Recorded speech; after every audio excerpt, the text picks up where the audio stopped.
দর্শক এই মুহূর্তে কমলাপুরে আছেন আমাদের সহকর্মী সিরাত আল মুস্তাকিম নিশান। আমরা সরাসরি চলে যাচ্ছি তার কাছে। নিশান, আপনি নিশ্চয়ই আমাকে শুনতে পাচ্ছেন। নিশান, আজ তো রেলের কর্মচারীরা ধর্মঘট করছে, তো এই মুহূর্তে কমলাপুরের অবস্থান কি এবং ধর্মঘটে আলাপ আলোচনা বিষয়ে কোনো কিছু হয়েছে কিনা সে বিষয়ে বিস্তারিত আমাদের জানান। ধন্যবাদ রোমানা।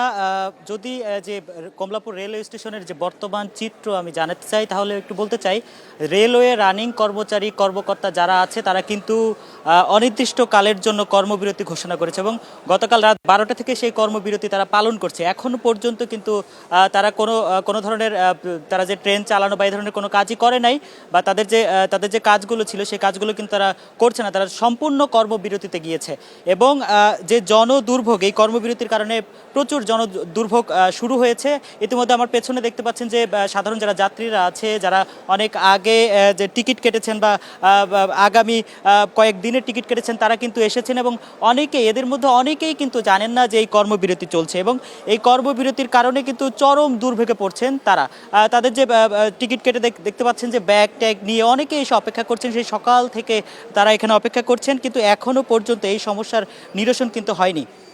একটু জানিয়ে রাখতে চাই, আমরা শুনেছি বা তথ্য পেয়েছি যে দুপুরের দিকে রেল মন্ত্রণালয়ের সচিব এবং বিএমপি নেতা শিমুল বিশ্বাস কিন্তু যে যারা শ্রমিক আছে, যারা কর্মবিরতি দিয়েছেন রানিং শ্রমিক, তাদের সাথে আলোচনা করার জন্য যে কমলাপুর রেল স্টেশনে এসেছিল এবং ভিআইপি লাউঞ্জে তাদের সাথে আলোচনা হয়েছে। কিন্তু আলোচনার এক পর্যায়ে আমরা দেখেছি যে যারা নেতা আছে, শ্রমিক নেতা যারা আছে, তারা কিন্তু চলে গিয়েছে, কোনো ধরনের কোনো তথ্য না দিয়ে চলে গিয়েছে এবং মিডিয়ার সাথে কিন্তু তারা কথা বলে নাই, যার কারণে কিন্তু এই যে বিষয়টি সেটি কিন্তু একটি ধূম্র জালের সৃষ্টি হয়েছে এবং সেই ধূম্র জালের সৃষ্টি হওয়ার কারণে কিন্তু এখন পর্যন্ত সঠিক যে তথ্য আসলে কি হতে যাচ্ছে, তাদের এই সমস্যা নিরসন হবে কিনা বা আদৌ কি তারা কাজে ফিরবে কিনা বা তাদের কর্মবিরতি ভাঙবে কিনা, সে বিষয়ে কিন্তু সঠিক কোনো তথ্য নেই। তাদের যে দাবিগুলো ছিল সেই দাবিগুলো হচ্ছে যে তাদের যে রানিং অ্যালাউন্স বা যে মাইলেজ সুবিধা এবং যে মাইলেজ সুবিধা পেনশনের সাথে যে যুক্ত করা এবং আনুতোষিক কিছু সুবিধার জন্য কিন্তু তারা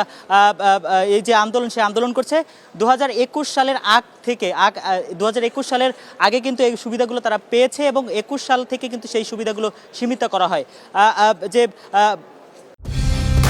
কালার এক্সপার্ট, জর্জ স্যাপ এবং মাইল্ড অন হ্যান্ডস টেকনোলজি সমৃদ্ধ অরিক্স ক্রিস্টাল ওয়াশ আপনার লন্ড্রি এক্সপার্ট।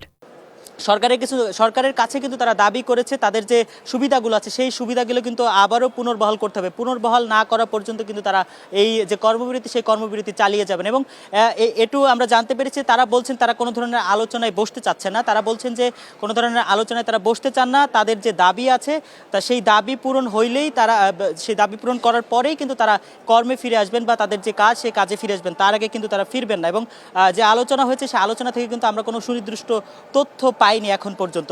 কমলাপুরে জনদুর্ভোগ যদি বলতে চাই, তাহলে অনেক দূর দূরান্ত থেকে মানুষ এসে কিন্তু জনদুর্ভোগে পড়ছেন। সেই দুর্ভোগের কথা চিন্তা করে বিআরটিসি বাস কিন্তু অল্টারনেটিভ হিসেবে রাখা হয়েছে এবং যারা যেতে চান, যারা অগ্রিম টিকিট কেটেছিলেন, যারা যেতে চান, তারা বিআরটিসি বাসে করে কিন্তু গন্তব্যের উদ্দেশ্যে যাচ্ছেন এবং যারা টিকিটের টাকা ফেরত দিতে চান, তারা কিন্তু সেই কাউন্টার থেকে তাদের যে টিকিট কেটেছিল সেই টিকিটের টাকা ফেরত দিচ্ছে।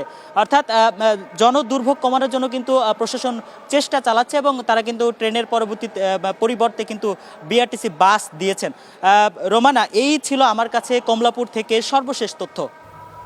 নিশান, আপনাকে ধন্যবাদ। দর্শক, কমলাপুর স্টেশন থেকে কর্মচারীদের ধর্মঘট বিষয়ে বিস্তারিত জানাচ্ছিলেন আমাদের সহকর্মী সিরাত আল মুস্তাকিম নিশান।